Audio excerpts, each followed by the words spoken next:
Think of them as electronic pickpockets you never see coming. Credit card scammers are leading the charge in what police are calling the new age of fraud, a crime so lucrative it's become the new hood hustle, even better than drug dealing until you get caught. I got broads in Atlanta, just to lean the family. Credit cards and the scammers. Credit card scamming is growing in popularity for many reasons. It's easy, you don't have to deal with vicious drug cartels or travel out of state to run guns. And you can make a lot of fast money. A recent college grad gave us pics of $1,000 designer shoes and $2,000 bags she got from her scammer ex-boyfriend. You better come get some of these moonwalkers, girl. Stop playing.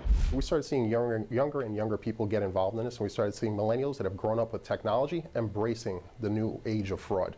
And it's not hard to get the tools to make the cards. Police showed us this embosser. Anyone can buy similar machines. It was allegedly a family business for one household in Brooklyn. Housing cops cuffed the parents and their 2 teenage children and seized more than 6 guns and 2,400 blank credit cards. The NYPD started noticing in 2011 that gangs are in on the action. They're gangbangers, they're Bloods, they're Crips. They are not good guys. They're involved in this crime. It doesn't mean that because they're doing financial fraud, they're not still doing the violent crimes that they also do. Lieutenant Besson tells us that the criminals often use social media to recruit shoppers who use the fraudulent cards and share trade secrets. He says the NYPD is monitoring a lot of the activity. They even created a special unit with 300 detectives to catch those breaking the law with the fake cards. We're looking everywhere. We follow you on social media, we friend you. We're everywhere. Police also dispel the popular notion that credit card scamming is a victimless crime. They say many victims come to them with their life in shambles after their identity has been stolen. Now let's go to our panel and find out what they have to say about all this. Joining us to talk about this right now, Corey Pegues. He's a former NYPD deputy inspector, the author of a new book called Once a Cop, and also a motivational speaker. Corey, thanks for joining us. Thanks for having me, We Lisa. really appreciate it. Also with us is Sohia Body. She's an actress who plays China on the hit series Money and Violence, and she's also the co-host of a radio show with comedian Jack Thrilla. Sohia, thanks so much for being with us. Thank you for having me, Lisa. We really appreciate it. Also with us is Kai Alaska. He's an actor. He plays Leon the Zogod on Money and Violence, and that is the role in that series of a credit card scammer. Corey, I want to start with you. Why is this so big right now? Well, first of all, thanks for having me again. Credit card scam is the new hustle in the streets, and it's actually contributing to some of the violence that's happening in the city, especially in the urban areas and the neighborhoods, because the scammers are getting the money. So what's happening, you know, I spoke to some sources in the NYPD last night, and they was telling me something that was like really amazing me. Like the street dudes are getting with really smart guys, because the smart guys are the ones that's getting the information to get the cards. And so what they're doing is then they're putting other people on under their leadership, and the people that's under them is trying to take them out, and that's where some of this violence is coming from. So it's a problem in the city of New York. We're going to talk about the violence, but I want to talk about how big it is. Kai Alaska, your character plays a scammer on Money and Violence. Tell us what you see as you had to research that role. You know, what's going on, because it seems like Brooklyn is a hot spot for that. Yes, definitely. I see a lot. I researched the role. I got with some friends. You know, I don't do it. I just did it for research purposes, and I see a lot.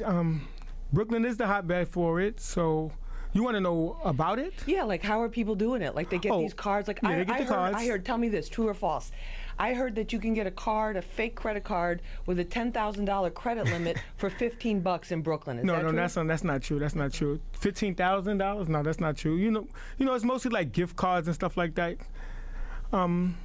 It's gift cards and stuff like that. Yeah, mainly. And then how do people do it? Tell us about your role. How do you do it? Oh, my role basically, you know, Leon, he shoplifts, he scams, he does like bank fraud, he does anything to get over basically. Steals. Yeah, he steals, lies, anything. Basically, it's like a total hustler all the way around. Yeah, it's a total hustle all the way around. But why like the average Brooklyn person now. But why are we hearing so much about it right now? Because, you know, we hear it in the songs, we hear it like designer, we hear it like a lot of people. Designer. It's the new wave, though, like it was said, like. It's easy. Yeah, it's easy based. No, you have to be smart to do it. Well, it's an easy way, like when you know how to do it, it's easy. Yeah, definitely. Like, and it's a better hustle because it's not that much dangerous. It's not danger involved in it either. People feel like it's not dangerous. Yeah, it's not really. It Sophia, can lead to danger though. Sophia, what about girls? Because there's a lot of girls that are kind of caught up in this and using this as ways to get those $800 designer shoes. yeah. Well, I'm from Canada, so I knew about this like maybe. Damn, I'm old. Okay, so maybe like 12 years ago. Whoa, yeah, like 12 years ago. And it was only like the Nigerians that knew how to do it. So anybody in Canada that knew about scamming or the machinery or whatever that was involved, it was usually from like Nigeria. Everyone knew that. So that's how I knew about scamming. But I didn't think that it was such a big thing until I got here. And I feel like everybody I meet is a scammer. Like, how do you tell? Like, explain to somebody who's watching who has no experience. On Instagram, there's a million. I could tell, like, when they don't have a job, but then you're wearing $3,000 shoes, a $4,000 bag, and you have a $500 belt on, and it's kind of like you're either a prostitute or you're a scammer, but it's usually scamming. Usually scamming. Yeah. And then do they do it themselves, or do they usually do it in partnership with a guy or with some other people? It's usually with a guy, and then the girls, they're like called workers, so they go out and they use the card or whatever, and then they get a small percentage or whatever, and then that's how they accumulate their money. And they get all those luxury things. Corey, tell us the big picture of how the scam works, from them getting the numbers to actually some of the stores might be involved with it. I mean, they know? They have to know, right? Oh yeah, they know. So there's several ways that this can happen. You have people that work in stores, excuse me, you want a credit card, fill out this information for the credit card, then they copy them, they sell the information. You got people working like the biggest scam, one of the biggest places you could get Social Security cards, people that work in the Social Security department. So they have access to hundreds of thousands of people with Social Security numbers and their pedigree information. They sell those out. Even when you go to get a phone, you have to give them your driver's license give your information, or your Social Security number to get a phone account. You also have the slots where they take the credit card slots, and they make the swipers. They have the swipers, and they have some swipers in the stores. And you always, for the people out there, especially when you go into these ATM machines, before I go to an ATM, I always pull it, because I pull it to make sure they don't have something on top. The box on top. Because it's like those boxes they put on. Exactly. To look out for. What can I look out for? I'm telling you what to look out for. When you go to the ATM, what does it look like? They just come up to the ATM and they'll put a box on top of it. It looks like the swiper. Like those bathtubs they put on top of the old bathtub to make it look new. Exactly. That's what it's like, exact replica. Okay, so it's like a formation of it, and then it just sticks out. Okay, those are the ones. It just goes right in like that. Or if you're in a restaurant, you give the waitress your card. You gotta be careful with that also. Exactly. That's what I heard. I think it's the worst crime ever, because I don't know how much I could say, but I respect. You can say whatever you want to say. Okay, well, I respect, and I know a lot of people, I respect a drug dealer more than a scammer. Like, I just can't respect someone that steals from somebody else. Like, I think it's the most low-down thing that anybody can do. Well, why does it bother you more than drug dealers? Because drugs kill people, too. People are dying from drugs. It bothers me because that's a choice that you make, is to do drugs. You go and get it. It makes the world go round. Listen, but the scammers, it's not. It makes the country go into poverty. It makes other people go into poverty. It makes the whole system messed up. But all scammers is not stealing though. It's ways you can get gift cards and stuff like that without going. You can go to. I'm quite sure Corey knows. You can go to the store, get a lot of. Well, you can steal it. You can boost a lot of stuff, and you can take it in and trade it in for the gift cards also. And that's a legal way to do it. Yeah, but not many people are doing that. A lot of people are still illegal, then turn illegal. That's not. Yeah, because it's illegal. The cards will be good. If you get caught, you're going down for that. No. I mean, like, say if you go in the store. That's a better way. But I'm talking about taking money off of people's cards. I think that's absolutely wrong. Like taking the debit card. It's ruining people's credit. It's ruining their credit and their identity. It ruins their life. Totally. We need to take. And it's like innocent people, at least with drug dealers and people that are buying drugs. You make the choice to do the drug. But people started doing scamming to stay away from drug dealing. And we're going to talk about that. Go back to drug dealing. Thank you. All right, we're going to pick up on that point. This is Street Soldiers. I'm Lisa Evers. We'll be right back. Yes, it is true. I've seen it. You're in New York. I'm everywhere, honey. Sophia, you're saying you have more respect for drug dealers than scammers? Yes. Why? Because I feel like drug dealing, you're giving the product to somebody that's already addicted to it, and with scamming, with the ways that I'm familiar with, I just do not believe. I always told myself like B&E is like the worst crime ever because it's stealing from innocent people. Like I have a big thing with that. So I just don't agree with somebody stealing any kind of money from somebody that's not, like that's innocent. Kai, jump in here. It's the new hustle. Like I was born in the 80s, and I remember New York, and I remember I was growing up, you know, remember all the crack vials and stuff on the streets and stuff like that. Scamming it changed. It saved everybody's life, in my opinion. Crack kills, man. And then Kai, how are they actually doing it? Because where do they get the numbers from? Well, they get the numbers. I respect a hustle. Like I feel like scamming isn't a hustle. Like it's easy. Like you go to the bank, you get a card and it's swipe. With drug dealing, it's more grounded. It's more like it's not only that you're working. But I'm talking about where they get the numbers from. Not only that, Lisa, they you know, they do the bank. You could do the accounts and stuff like that. I just don't believe in stealing. Yeah, but no, everybody. If I set up my own account, I would say if Corey was the guy coming to me, like let's do some bank fraud, I would put my own account up there, so I know it's gonna come back to me also. I'm not stealing from nobody. It's my fault.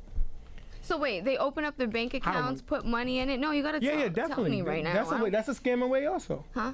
They put money in a bank account, but a lot of it has to deal with getting a person's identity. Yeah, that's identity. And Corey, you say something that also NYPD told me when we were interviewing the lieutenant with the financial crimes.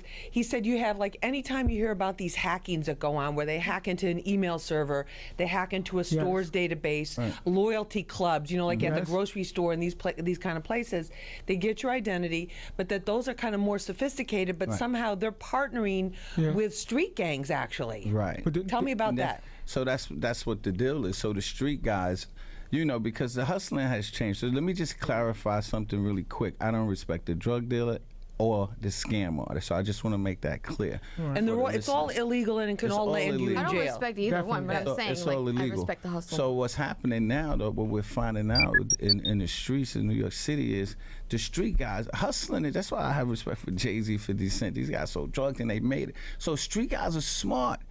They said, hey, we got to change the game. So now we get with the smart people. We get with the smart, the intellectual people. They are breaking into the computers. They're getting the information, give it down to the street guys. The street guys will pay them their money for breaking it. And the street guys are moving it and selling it and giving the people to they're creating their little like his games. Character, like Kai's character. Exactly. And they're it's like a creating a play. game. And they create a little gang. But the difference between, like she said, the drug dealing and the scam artists, it's not as violent as the drug game. You know what? With the scamming too, I feel like when you date one, I've dated one. When you date them, it's like their whole life is a lie. Like they're such con artists. They can lie and portray anything, and then when you find out like actually anything about them, you're like, holy. Tell us about one of the scammer guys you dated. Like, did he take you to super expensive restaurants? Did he buy you stuff? He didn't even buy me things because they didn't even work. He was a bad scammer. Chanel didn't even work. So I mean, like, I'd rather hang out with I'm not saying I hang out with a bunch of like criminals. No, but like, I just can't. Like, their whole life is a lie. Everything that comes out of their mouth is a lie. But I just can't respect it. And like I said, like I'm going back to what I was saying, like the drug dealers, like they're not scammers. Scammers are like retired boosters and stuff like that. You started out like, you know, shoplifting. With the backpacks in the stores. Started with that. Now most of them do that now. It started with that, you know, it might have started, not the pickpocket, that's like way before. Right. So, you know, that's way back in the day. Yeah. That's like the prehistoric times. Yeah, scammers Except is just to like steal the wallet. Yeah, scammers like the black people. It's our white collar crime. It's what we do now.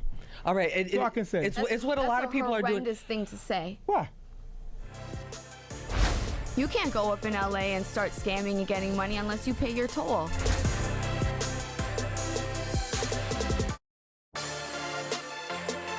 Do you think, like with what Kai said, that it's less violent now? Part of the reason is because the money hustle is behind closed doors. It's not about people going, I'm going to shoot you because you that's my corner. Yeah. Right. Yeah, that's a lot, but there's so many variables to the, you know, the crime being down. I can't just, it's part of the variable. I have something I'll to give say you it's a because I know part of these the people. variable. Yes, because sometimes, most of the time, you can't, like, when they leave New York, you have to pay a fine to go in these other cities. If you don't, you're dead. So it's like kind of like that. You mean Like, for a drug dealer? No, for scammer. scammers. You can't just go into a state and start scamming. You need to pay your dues for that state. But how would anybody know you were even doing it? It doesn't matter. Okay, so say you're from New York, Brooklyn, and you go to L.A. LA. You can't go up in LA and start scamming and getting money unless you pay your toll. That's just how it is. And if Never you heard don't, that. I have, and I've seen it, and I've seen a lot of things like that in Atlanta and in LA. And I know that even if it's not like that, they're still gonna come for you. You're not from there, and then you come to this new city, and you're flaunting your money. But that's like a drug thing. You can't just go some. But that's what I'm That's saying. not true. Yes, it is true. I've seen it. You're in New York. I'm everywhere, honey. I see a lot. be a lot of And I places. know What's one of the worst things that you've seen? I was in the club in LA, and I noticed something was going on, and it was with a scammer, and it was just funny. It's funny that you're No, laughing not because that. it actually happened. I'm laughing at But something else. anyways, so they were fighting or whatever. Shots went off in the club. I ran outside because I was with them. I ran outside. We all ran outside. Somebody's shooting at these guys. They're all in Rolls Royces, everything. Like, they came to LA like they thought they were the man. And you can't do that. And now it's like this war between them. They actually had to leave LA. And they weren't drug dealers, they were scammers. Okay. Yeah, but they may have been gang related. What if they No, were they're gang not. They're related? little dweeby kids. No, they weren't gang related. Little dweeby. Like, they weren't Dweeby from scammers gangs. They with weren't from 9mm gangs. guns. No. Little They weren't- dweeby scammers with The scammer actually keeping a brung the burner gangs up- together. burner by the Also, side. the scammer brung the gangs together. That's true. They too. don't beef for none of that. They Wait, don't the care what scammers colors are- no more. wait, the scammers are the Scamming brung the gang. Like, they don't care about colors anymore. They all hang out together. Everything. scam. Wait, say that again. They hang out together now. Right. The scamming brought the gangs together. Yes. Believe it or not. All right. What about the Corey in terms of the money that's to be made? But is it comparable? Like, can you make as much money with the scamming stuff as people did with the drug game? Well, I don't know if you're talking about, when I was selling drugs back in the 80s, we was making money hand over fist, upwards to like $250,000 a week. I don't know if scammers are doing money like that. I don't know. Not street scammers. I know they're not making money like that. But they making a few $1,000s a week.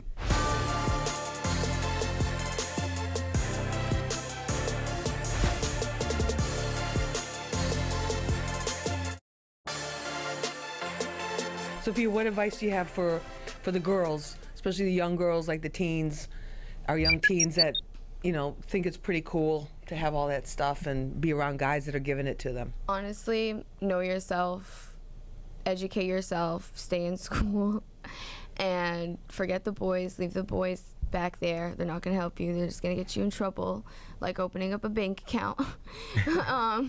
But yeah, just do the right thing in life. Like, Definitely. Fast money is like a greater risk. Like, it's a big risk, and you can mess up your whole life. Yeah, Definitely. And it's addictive too. Same like Sophia and Corey said, like, just do the right thing. It's better. If it's hard out there, like, just do the right thing. It'll pay off eventually. Trust me. All right, I want to thank all of you for being with us for this episode of Street Soldiers. Corey Pegues, former NYPD Deputy Inspector, author of Once a Cop and a motivational speaker. Sohia Body, she's an actress and plays China on Money and Violence, and also co-hosts a radio show with comedian Jack Thrilla. And Kyle Aska, he's an actor who plays Leon the Zogod on Money and Violence. And thank you all so very much for being with us for this episode of Street Soldiers. Remember, use your mind. It's your best weapon. I hope it's your only weapon. I'm Lisa Evers. Let's push for peace.